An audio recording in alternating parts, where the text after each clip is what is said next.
We did try and do a little bit of sociology, and there's no doubt that on average the hippie trailers were better educated, in the sense of more likely to have gone to university than ordinary people, which does suggest, yeah, okay, very solidly middle class. But they were a very varied lot, and within their ranks there were definitely working class people from the suburbs of London, from council houses, people who didn't have much money, people who'd never travelled abroad before. And again, I think that's true generally about hippies. You might want to say the origins of hippie culture are clearly middle class, but it was permeable. And then there were plenty of working class people saying, I like the look of that, and there weren't barriers. You know, they could float over into hippie culture, they could float over into the hippie trail.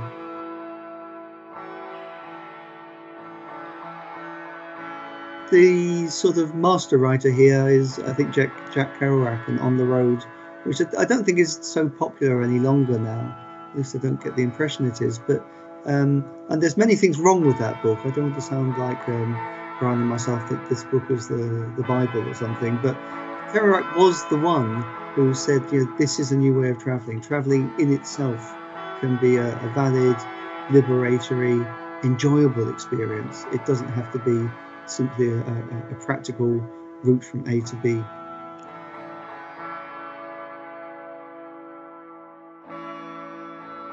The cameras on the hippie trail were a little bit controversial. There were some people, if you like, the purists, saying you're meant to got away from all of that. Taking a camera is like being a tourist. You're meant to just be absorbing things and taking them in, and in fact the camera is more sort of barrier than an aid to understanding. We found that quite a few people were taking cameras, and even better, some people were taking really good cameras, and the reproductions are still clear and sharp. What we were trying to do in those pictures, in a way, was trace out the journey from beginning to end, you know. So we do start off with pictures of people packing their Land Rover. We do start off, I really like it actually, it's a sort of really dull picture of this coach in a London street, and you think, well, there's nothing exciting at all about this, but you have to think somebody thought it was worth photographing, and that's how it begins, you know, in a very sort of grey London street. So the idea vaguely was to try and trace a typical journey, if you like, from beginning to end, the sort of things that people might have seen along the way.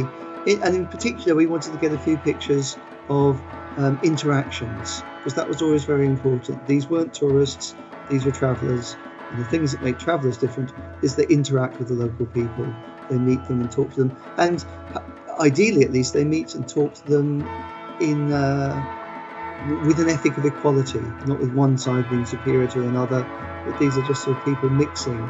So we wanted to get a few pictures like that.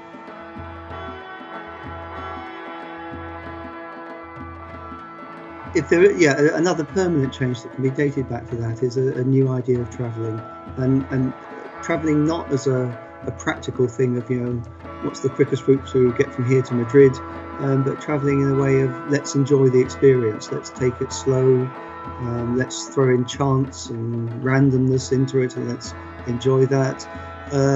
Let's enjoy meeting people as we go along the way. Those sort of things, I think, again, have stayed with us. So yeah, we could give the Hippie Trail some credit for that as well.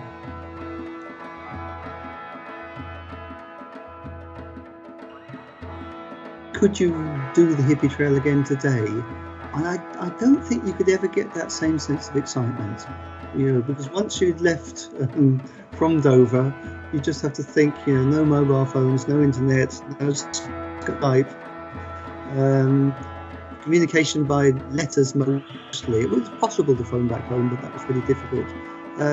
Very little in the way of hard information as well. I mean, there were some travel guides, but they'd been written for a different generation. They weren't really answering the questions that the Hippie Trail people were asking.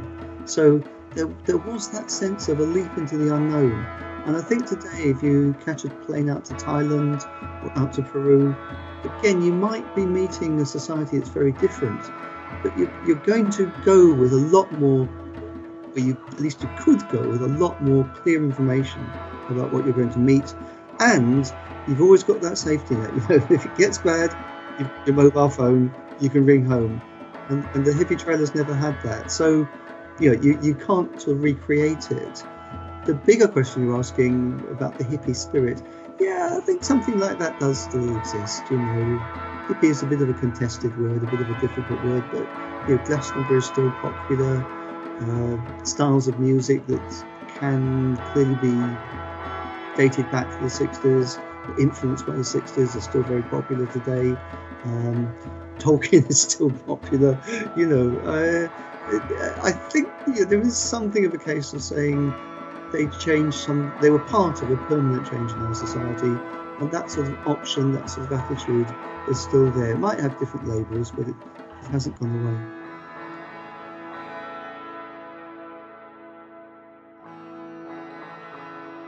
The thing I learned, though, was just how seriously they took it. We hadn't been expecting them to say this was life-changing, and so many of them did say words to that effect.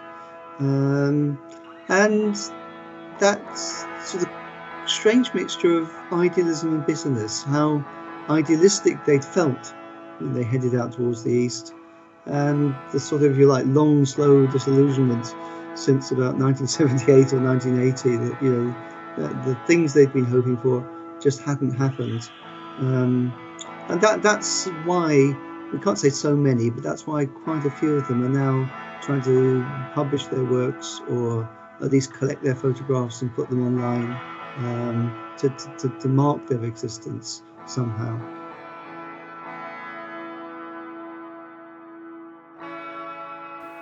There were two very obvious audiences. Firstly, students at universities doing courses on the 1960s.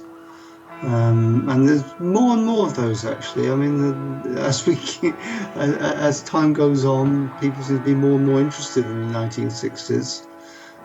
Secondly, though, as the book developed, the travellers themselves. I mean, there is that preliminary study by Rory McLean, but it's not really a history of the work, not really a history of the trail.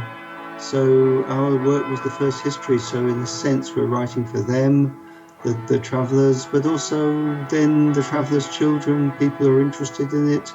And there are still quite a few people now who are going out backpacking.